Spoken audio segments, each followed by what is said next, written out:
everyone, my name is Pratik Tamre and today we are at the India Gold Conference 2025 here in Delhi. I have Mr. Smith Bayani from Nirmal Bang here. Hello sir, welcome to our conference. Hello. So sir, if you can just tell us a little bit about Nirmal Bang and what is your role there at the company? Nirmal Bang is a brokerage firm. We provide solutions and to the clients like institutional. We have institutional desk and research desk as well. So based on the client's requirement, we provide them strategized solutions. We provide them hedging solutions. Institutional clients हैं हमारे पास तो उनको उनके हिसाब से services देते हैं. Whatever the client wants the services, we provide them accordingly. So bullion dealers है, ज्वेलर्स है, तो उनको उस हिसाब से कस्टमाइज सर्विस देते हैं. And I at Nirmal Bang I am a fundamental research for bullions. So we provide research service for gold and silver over there, technicals and fundamentals, and I look after fundamentals. तो sir आप fundamental section में हो, थोड़े fundamentals आप बता दीजिए कि 2024 में कैसा था फंडामेंटल्स गोल्ड और सिल्वर के, और अभी कैसे चल रहा है और आगे वाले समय में क्या हो सकता है. 2024 में गोल्ड और सिल्वर के लिए एक अलग ही ईयर था बोल सकते हैं, because of demand supply. Specifically gold में देखा जाए तो इंटरेस्ट रेट्स कट करने के लिए जो बातें चल रही थी, वहाँ पे जो डेट बढ़ती जा रही है, जो तभी $35 ट्रिलियन थी यूएस में स्पेसिफिकली, तो उनकी जो डेट बढ़ के अभी 37.5 के आसपास आ गई है. सो वो जो उनका एक फेज़ है, प्लस उनको वो टाइम पे डेट रोल ओवर करना था, तो उनके लिए उनको इंटरेस्ट रेट कट करना था. तो डोनाल्ड ट्रंप का एक ही सुझाव था प्रेसिडेंसी में आने के बाद कि इंटरेस्ट रेट्स नीचे लाना है. तभी हायर इंटरेस्ट रेट्स थे, तो वो एक मेन फैक्टर था कि गोल्ड प्राइसेस ऊपर जा रहे थे. सिल्वर में ऑलरेडी डिमांड सप्लाई में गैप बहुत बड़ा था, लास्ट 4 साल से डेफिसिट में था, अभी भी डेफिसिट में रहेगा.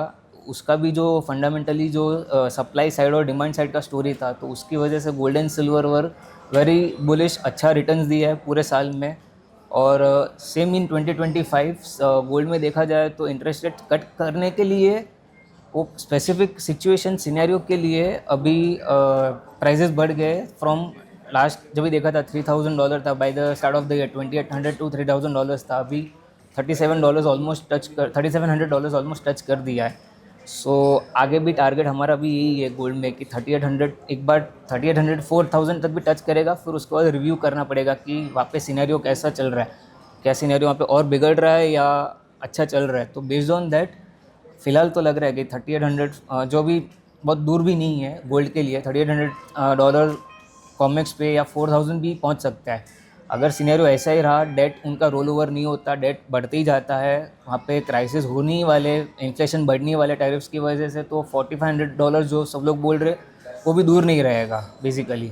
बट वो एक $4000 के बाद वी कैन अगेन रिव्यू कि वहाँ पे सिनेरियो क्या है. सिमिलरली सिल्वर में जो डिमांड सप्लाई का गैप था, डिमांड तो भी ठीक है, बढ़ती ही जाने वाली है, बट जो सप्लाई का नया स्टोरी चल रहा है पूरा कि मैक्सिको में जो माइंस है, वो वहाँ पे जो एग्जिस्टिंग माइंस है वो डिप्लीशन पे आ रहे हैं. उनके जो ओर्स है वो अभी ख़त्म हो रहे हैं, धीरे धीरे क्वालिटी ख़त्म हो रही है. और आगे जो नई माइंस ऑलरेडी वहाँ पे है, उनको अभी तक परमिशन नहीं मिला है to start. So it can take 1 or 2 maximum 3 years to start. तो जो नेक्स्ट 2-3 साल रहेगा सिल्वर के लिए, it will be very bullish for silver, because demand already है. सप्लाई जो डिमांड सप्लाई का डेफिसिट जो लास्ट ईयर 178 मिलियन आउंस हो चुका था फ्रॉम 200 मिलियन आउंस, वो वापस से मोर देन 200 मिलियन आउंस बढ़ सकता है नेक्स्ट 1-2 साल में, because of this mine issues. Plus अभी अगर जैसे यूएस ने क्रिटिकल रिजर्व्स में सिल्वर को डाल दिया है, तो that will also be a very bullish factor for silver, because that will indicate that even US is now demanding for more silver, because वहाँ पे डिमांड ज़्यादा बढ़ रही है सोलार के लिए या फिर उनके डेटा सेंटर्स के लिए. तो based on that overall silver का भी बहुत बुलिश फेस चल रहा है और आगे भी चलता रहेगा. सो इवन $70 जो सब लोग बोल रहे हैं वो भी दूर नहीं रहेगा. एक ही बात था हमारा, जो कि पहले जो हमने फर्स्ट 6 मंथ्स देखे थे, हमने एक सिल्वर में लैग देखा था प्राइसेस के बारे में.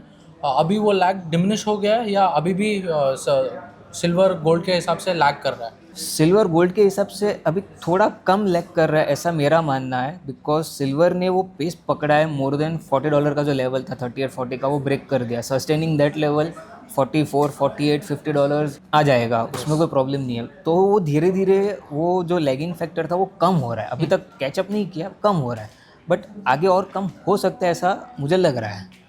Okay, sir. Thank you so much for this interview, and you. thank you so much for attending our conference once Thank again. you. Thank you.